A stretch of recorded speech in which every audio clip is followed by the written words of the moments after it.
ذکر تیرا حسین ہوگا ہر ایک زبان، ایک دن آئے گا،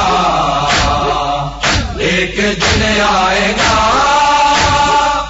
روئے گا یہ جہاں، ذکر تیرا حسین ہوگا ہر ایک زبان۔ شکر ہے اس رب کائنات کا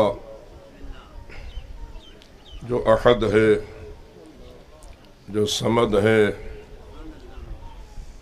ایسا ایک ہے کہ اس جیسا کوئی ایک نہیں اور نہ ہو سکتا ہے۔ ایسی محسن اور عظیم بے مثل و بے مثال ذات ہے کہ ہر کوئی اس کا محتاج ہے اور وہ کسی کا محتاج نہیں ہو سکتا۔ کتنا بلند ہے وہ جس نے علی کو علی بنایا ہے،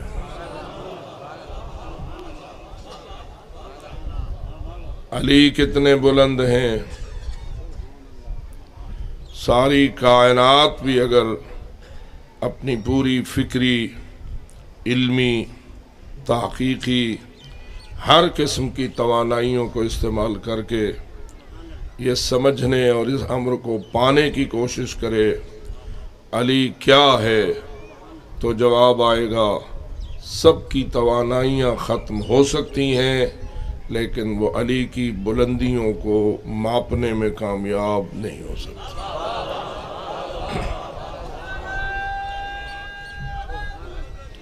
یا علی، آپ کا ذہن پہنچ گیا نا؟ کہاں پہنچ گیا؟ اسی طرح مجمع کثیر تھا، منبر پالانوں کا تھا، کثیر مجمع تھا، مرد بھی تھے اور سارے حاجی تھے، عورتیں بھی تھیں اور ساریاں حجانیاں تھیں۔ توجہ ہو رہی ہے نا میرے لفظ پر؟ مرد بھی اس مجمع جلسہ غدیر میں موجود تھے، سارے حاجی تھے اور الحمدللہ سارے ٹنڈ تھے۔ آپ بھی اگر اپنے لیے اس ٹنڈ کو سعادت سمجھتے ہیں تو اس ٹنڈ کے لیے ایک باواز بلند صلوات پڑھی جائے۔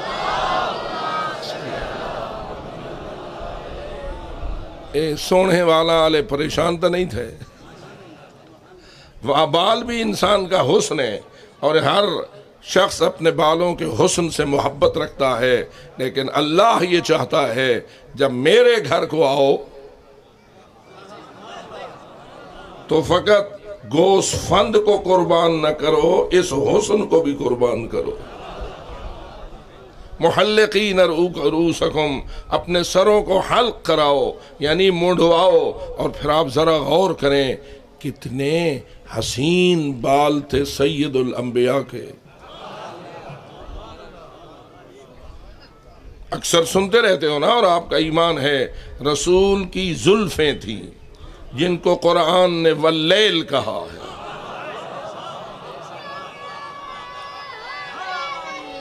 یا علی، جن کو اللہ کے کلام نے واللیل سے یاد کیا ہے، لیکن مجھے بتاؤ اس واللیل والے سید الانبیاء نے حج کے دوران منا کے میدان میں ان زلفوں کو قربان کیا تھا یا نہیں؟ کیتا یہ نہیں؟ اگر وہ اپنی زلفیں کہ جو واللیل والی زلفیں ہیں وہ قربان کر سکتے ہیں تو تو اور میں ٹینڈ کروا سکتے ہیں یا نہیں؟ جی ڈھیلی ڈھیلی ہاں پہ کریں گے۔ جو چاہتا ہے کہ اللہ اسے حج نصیب کرے تو باواز بلند صلوات پڑھے۔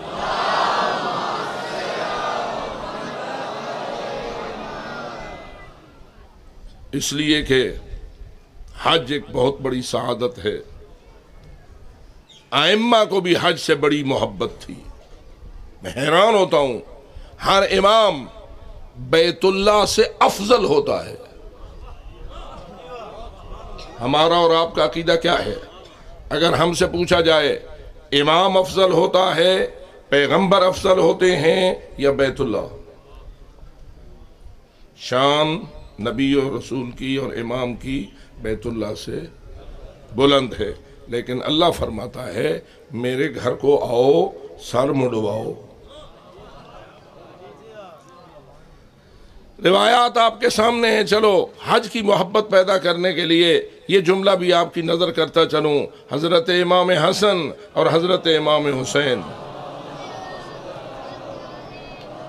جنہیں قرآن نے مرج البحرین یلتقیان بینہما برزخ لا یبغیان فبأی آلاء ربکما تکذبان یخرج منہما اللؤلؤ والمرجان فبأی آلاء ربکما تکذبان، جسے قرآن نے جن ہستیوں کو لؤلؤ والمرجان کے مقدس نام سے یاد کیا ہے وہ حج کو چلتے تھے، مسجد شجرہ جو مدینہ منورہ کے پاس ہے وہاں سے احرام باندھتے تھے، اور جو احرام باندھتا ہے اس کا سر ذرا ڈسائے دے طرح دے سو کئی احرام باندھائے ہو سے تے کئی دے دھران دے سو، جڑے دے دھران دین انشاءاللہ وہی پاویں، جڑے پائی ودے ران دین اللہ انہاں دی طرف قبول کرے، اور اللہ سب کو احرام نصیب فرمائے۔ لیکن آپ نے دیکھا جب احرام میں ہوتا ہے کوئی مرد تو پاؤں میں ایسا جوتا نہیں پہن سکتا جس سے اس کے پاؤں کو اوپر والا حصہ چھپ جائے، سمجھیں دے بھائیو، پاؤں کے اوپر والے حصے کو حالت احرام میں چھپانا جرم ہے، اور سر پہ بھی کوئی پگڑی کپڑا ٹوپی کوئی چیز نہیں لے سکتا، سر بھی اس کا ننگا ہو، سلا ہوا لباس بھی نہ ہو، دو انسلی چادریں ہوں، پاؤں میں ہوائی چپل ٹائپ جوتا ہو، سر پہ کچھ نہ ہو، یہ ہوتا ہے احرام۔ اب بتا کتنے بلند ہیں حسنین،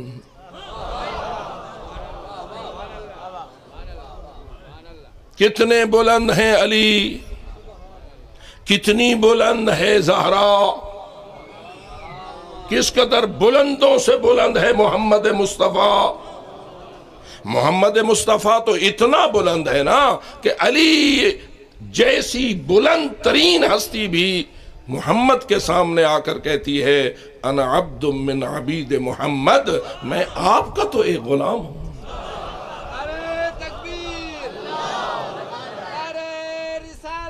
یا رسول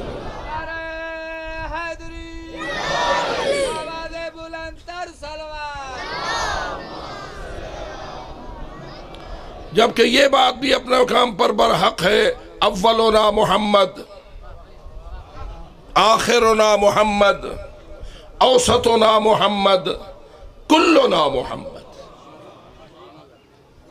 ہم سارے محمد ہیں، لیکن درجہ بندی اپنے مقام پر اس سے انکار نہیں کیا جا سکتا۔ اگر انکار ہوتا تو علی کبھی رسول کے سامنے اپنی غلامی کا اقرار نہ کرتے، فقط زبانی غلامی نہیں فرمائی بلکہ اپنی پوری زندگی، اپنی اول سے لے کے آخر تک، مہد سے لے کے لحد تک، اپنی پوری زندگی علی حیدر کرار نے اپنے رسول کی چوکیداری میں گزار دی۔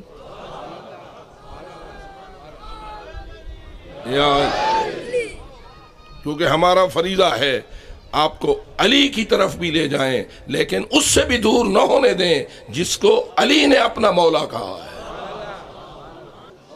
اس لیے کتنا احسان ہے ہم پر اس رب کریم کا جس نے ہمیں اپنا بھی بنایا ہے، اپنے 5 کا بھی بنایا ہے، اپنے 12 کا بھی بنایا ہے، اپنے 14 کا بھی بنایا ہے، اپنے 72 کا بھی بنایا ہے۔ ذرا کھل کے بات سمجھیے، اس ایک سے محبت رکھتے ہو یا نہیں، ان 5 سے محبت رکھتے ہو یا نہیں، ان 12 سے محبت رکھتے ہو یا نہیں، ان 14 سے محبت رکھتے ہو یا نہیں، ان 72 سے، سب سے محبت ہے یا نہیں؟ ان میں سے کسی کی محبت نکلی نہیں، ایمان ختم۔ دل سے کسی کی محبت نکلی نہیں، ایمان ختم۔ کوئی آپس میں ان کا ایسا گہرا رشتہ ہے، اگر ایک سے محبت ہوتی ہے تو سب سے، لیکن یہ تب ہوتی ہے جب تیرے دل میں کربلا بستی ہو۔ شاید میں سمجھتا ہوں بزرگان کو معلوم تھا ایک زمانہ ہوتا تھا جب تلوار سے دشمن کو مارا جاتا تھا. آج تو تلوار فقط عجائب گھر کی رہ گئی. اب تو زمانہ اسلحے کا بھی بدل گیا. معلوم ہوا کہ فقط اسلحے کو نہ دیکھ، فکر کو دیکھ. اگر تو نے فکر یزید کو شکست دینی ہے تو تجھے مجبوری ہے کہ تو فکر حسین کا وارث بن جا. کس چیز کا وارث اور مالک بن جا؟ حسینیت کا. حسینیت کی کس چیز کا نام ہے؟ امام مظلوم کی فکر. حسینیت فکر حسین کا نام ہے، اور جو فکر حسین ہے وہی فکر علی ہے. جو فکر حسین ہے وہی فکر مصطفیٰ ہے، وہی فکر مرتضیٰ ہے، وہی فکر مجتبیٰ ہے، وہی فکر زہرا ہے. کیونکہ اولنا محمد، آخرنا محمد، اوسطنا محمد، کلنا محمد. ہم سب کی فکر و کردار ایک ہے. ہم زمانہ بدلتے رہیں گے. کوئی پہلی صدی میں آئے گا، کوئی دوسری صدی میں آئے گا، کوئی تیسری صدی میں آئے گا. وقت بدلتا رہے گا، زمانہ بدلتا رہے گا، نام بدلتے رہیں گے، لیکن فکر بھی 14 کی ایک اور کردار بھی ایک. اسے کہتے ہیں انما یرید اللہ لیذھب عنکم الرجس اہل البیت ویطہرکم. نعرہ حیدری. تو کیا خیال ہے آپ جو عزاداران ماہ محرم الحرام میں اپنا سارے مشاغل اور مصروفیات کو چھوڑ کر فرش عزا پہ آ بیٹھتے ہو، اس کا تعلق کسی کی فکر سے ہے یا نہیں؟ جی کسی کے کردار سے ہے یا نہیں؟ اور یہی وجہ ہے کہ تم جب تک فکر حسینی کے وارث رہو گے، یزید مردہ باد رہے گا، یزیدیت بھی مردہ باد رہے گی. تو علی کے صدقے یہاں دوست اور محب کو بھی زندگی ملتی ہے، دشمن اور بغضی کو بھی زندگی ملتی ہے. اب ذرا اگلی زندگی کی بات کر. اگلی زندگی 2 مقامات پر ہے، ایک جنت کی زندگی، ایک جہنم کی زندگی.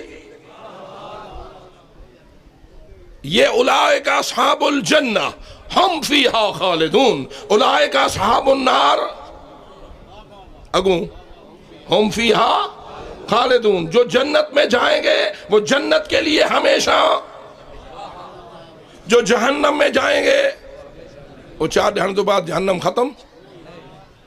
جی اللہ دے پتہ لگ سی تاکو بغض علی دا.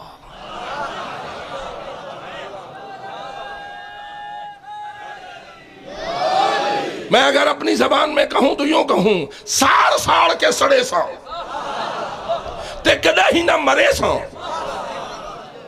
پتہ نہیں گل سمجھی بھئی یہ نوے سمجھی. یہ ہے بغض علی. جلا جلا کے جلاؤں گا، کبھی تجھے موت نہ دوں گا، جلاتا بھی رہوں گا اور موت بھی نہیں دوں گا. کتنے عرصے کے لیے؟ ہون پتہ لگ سی بغض علی کیا شے. تو اس لیے میرے دوستو، جو اگلی زندگی ہے نا، قیامت کے دن ملنے والی یا محشر کے دن ملنے والی، وہ ابدی زندگی ہے. لیکن اصل زندگی اس کی ہے جو یہاں محب علی بن کے جیے.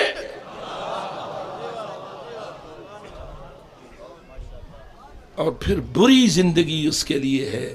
بئس المہاد، سب سے برا ٹھکانہ ہے جہنم. بئس المصیر، سب سے برا ٹھکانہ ہے جہنم. تو بغض علی رکھ، خواہ تو 5 دن کے لیے بغض علی رکھ اور مر جا. اور کتنی ڈاڑے واسطے کو جہنم مل سی ہمیشہ کے لیے. اب ذرا سوچ کتنا احسان ہے ہم پر ہمارے ان بزرگوں کا جنہوں نے ہمارے سینے میں حب علی کے بیج کو کاشت کیا. اور کتنا بڑا انعام ہے عزاداری حسین. سچ یہ ہے جہاں عزاداری نہیں ہوتی وہاں ان بیچاروں کو پتہ ہی نہیں ہے کہ حب آل محمد کیا ہوتی ہے. جہاں عزاداری ہوتی ہے وہاں جوں جوں عزاداری میں اضافہ ہوتا ہے حب آل محمد کا درجہ بڑھتا چلا جاتا ہے۔ تو اس لیے عزیزان من، حسینیت زندہ باد۔ کب تک زندہ؟ ہمیشہ کے لیے زندہ۔ یزیدیت مردہ باد۔ کتنے عرصے کے لیے مردہ؟ ہمیشہ کے لیے مردہ۔ پس جس دل میں حسینیت آ گئی اسے ابدی آرام و عزت نصیب ہو گئی، اور جس دل میں یزیدیت کی محبت آ گئی وہ ابدی جہنم کا مستحق ہو گیا۔ اس لیے میں کہتا ہوں کتنے بلند کردار تھے، کتنے دانا تھے، کتنے حکیم تھے ہمارے وہ بزرگان جنہوں نے سمندر کو کوزے میں بند کر کے حسینیت زندہ باد سکھایا ہے اور یزیدیت مردہ باد سکھایا ہے۔ اے حسینیو، سمجھو کہ حسینیت کیا ہے۔ بس ایک جملہ کہتا ہوں، اگر تو حسینی ہے اور تیرے دل میں حسینیت کی محبت ہے تو جس جس کردار سے مولا حسین محبت رکھتے تھے ہر اس کردار سے محبت تیرے دل میں آئے گی تو حسینی بنے گا۔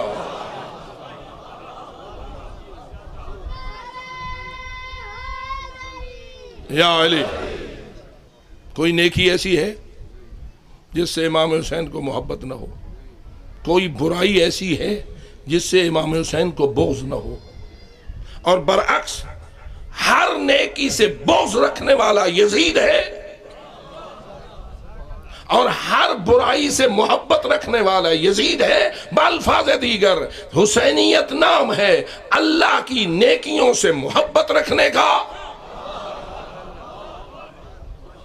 اور یزیدیت نام ہے رب کی نافرمانی سے محبت رکھنے کا۔ پس اس لیے اگر ہم خالص اور سچے حسینی ہیں تو تنہا ماتم سے محبت نہ رکھ، تنہا گریے سے محبت نہ رکھ۔ یقیناً ماتم بھی حسین کی محبت کی نشانی ہے۔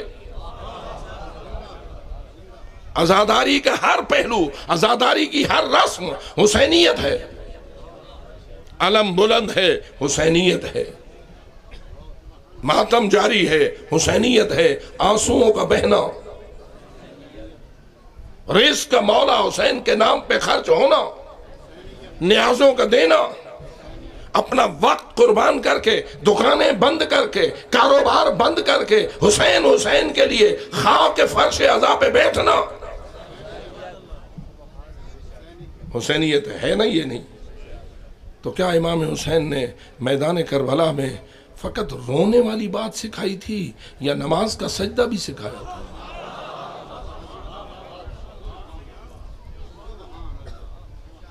توجہ کرنا، کتنی عظیم تھی وہ نماز حسین کہ بڑھ رہا تھا قافلہ، ابھی کربلا پہنچا نہ تھا، یزید کے ہر کے گھیراؤ میں آ چکا تھا۔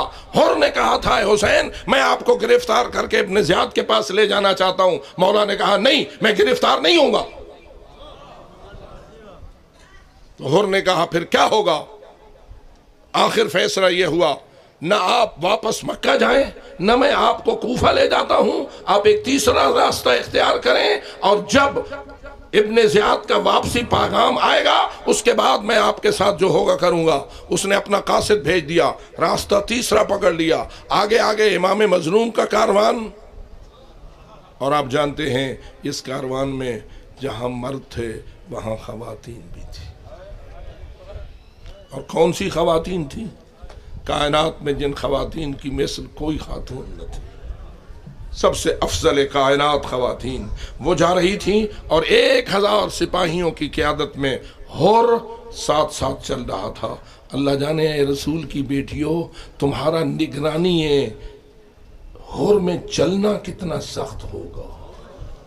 لیکن جو بات میں عرض کرنا چاہتا ہوں وہ یہ، تھوڑی دیر قافلہ چلا، نماز ظہر کا وقت آ گیا، امام کا قافلہ رکا۔ مجھے آپ خود ہی مشورہ دیجئے، اگر امام کا قافلہ چل رہا ہو اور زوال ہو جائے، رکے گا نماز کے لیے یا چلتا رہے گا؟ رکے گا، رکا۔ حضرت امام حسین کا قافلہ رکا، جیسے کہ اس قافلے کی عادت تھی، جو ہی نماز کا وقت ہوتا تھا قافلہ رک جاتا تھا۔ ظہر کا وقت ہوا، قافلہ رکا، صفیں نماز کی لگنے لگیں، امام مصلی امامت پہ آنے لگے کہ پیغام بھیجا، حر ہم اللہ کی نماز پڑھنا چاہتے ہیں، تو بھی پڑھ۔ توجہ رہے، اب حر کس کی نمائندگی کر رہا ہے؟ یعنی دوسرے الفاظ میں کس کا ایس پی بنا ہوا ہے؟ ابن زیاد کا، گورنر کوفہ کا ایس پی بنا ہوا نا۔ اوپر یزید ہے، اس کے نیچے ابن زیاد ہے، اس کے نیچے حر ہے۔ وہ یزید تو بادشاہ ہے اور ابن زیاد اس کا گورنر ہے، اور حر اس کی پولیس کا سربراہ ہے، جس کو آج کل کے زمانے میں ایس پی کا نام دیا جاتا ہے۔ تو وہ پولیس کا سربراہ ہے، 1000 پولیس والے اس کے ساتھ ہیں۔ امام حسین چل رہے ہیں، نماز کا وقت ہو جاتا ہے، حضرت کا قافلہ رکتا ہے، صفیں بننے لگتی ہیں، اور حضرت حر کو پیغام دیتے ہیں، نماز پڑھ۔ تو حسینی ہے یا نہیں؟ امام حسین کا کردار تیرا آئین و مذہب ہے یا نہیں؟ اور اگر ہے تو ذرا دیکھ امام کس کو کہہ رہے ہیں نماز پڑھ؟ ابھی تو حر ادھر تھا نا، اور اس کے ساتھ جو 1000 سپاہی تھے وہ بھی تو ادھر تھے، لیکن امام نے کہا نماز پڑھ۔ اور یہ بتا ہمارے ساتھ پڑھو گے یا علیحدہ پڑھو گے؟ پڑھ صحیح۔ توجہ رہے، یہ ہے میرے حسینی بھائیوں اور حسینی بہنوں، میرا فریضہ ہے کہ میں آپ کو کربلا کی ہر تصویر دکھاؤں۔ اگر میں روزی کے لیے پڑھتا ہوتا تو وہ باتیں پڑھتا جو تجھے پسند تھی، نہ، روزی کے لیے نہیں پڑھنا، حسینیت کی ترویج کے لیے پڑھنا ہے۔ اس لیے یاد رکھ، حر نماز پڑھ، ہمارے ساتھ پڑھ، تیری مرضی، علیحدہ پڑھ، تیری مرضی، پڑھ صحیح۔ حر کا جواب آیا، پڑھوں گا اور آپ کے پیچھے پڑھوں گا۔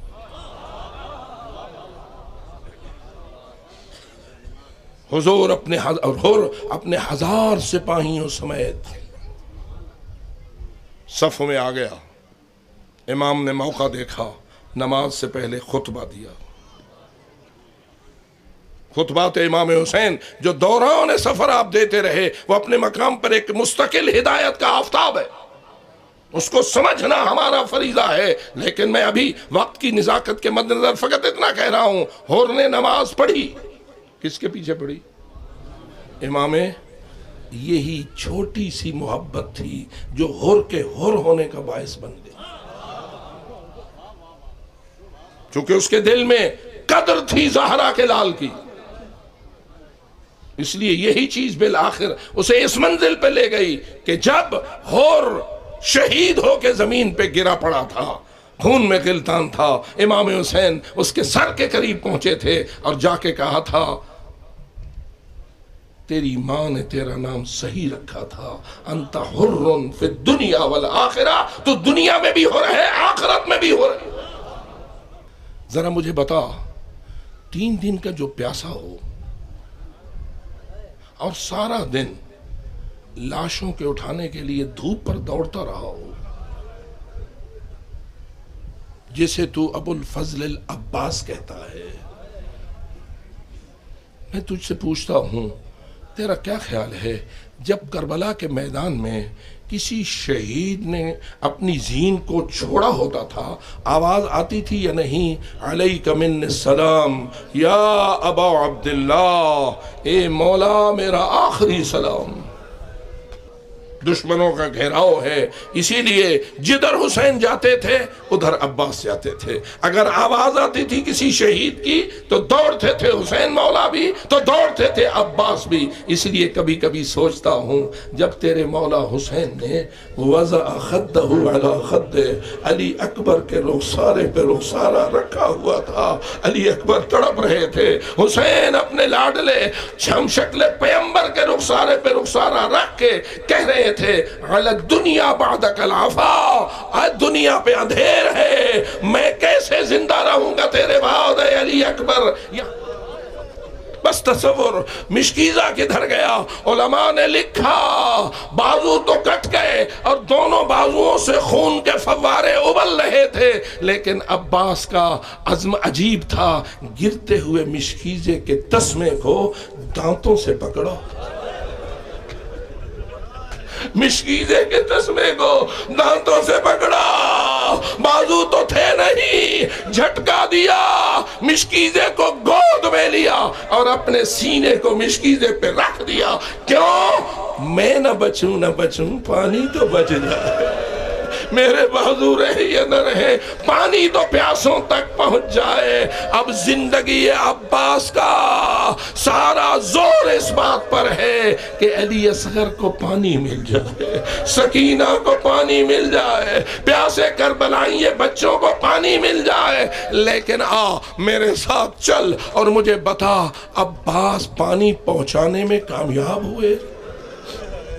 اور اگر کامیاب نہ ہوئے تو کیوں نہ ہوئے؟ تو تاریخ یہ کہتی ہے بے شک عباس نے اپنا بدن مشکیزے پہ ڈال دیا تھا، لیکن دشمنوں نے تیروں کی برسات شروع کر دی، تیروں کی جو بارش آئی، بدن عباس تو چھلنی ہو رہا تھا، لیکن سب سے دکھ زیادہ اس تیر کا تھا جو مشکیزے میں پیوست ہو گیا، مشکیزے میں تیر کا لگنا تھا، سوراخ ہوا، ادھر سے پانی بہنے لگا، جس کے بازو فوارے ابل رہے تھے خون کے، اور نہ رویا تھا۔ تاریخ کہتی ہے رویا ہے عباس تو تب رویا ہے جب مشکیزے سے پانی نے بہنا شروع کیا ہے۔ ادھر سے پانی بہتا رہا، ادھر سے آنسو بہتے رہے، ادھر سے مشکیزہ خالی ہوتا رہا، ادھر سے مولا کے آنسو برستے رہے۔ بالآخر وہ منزل آ گئی، مشکیزہ خالی ہو گیا۔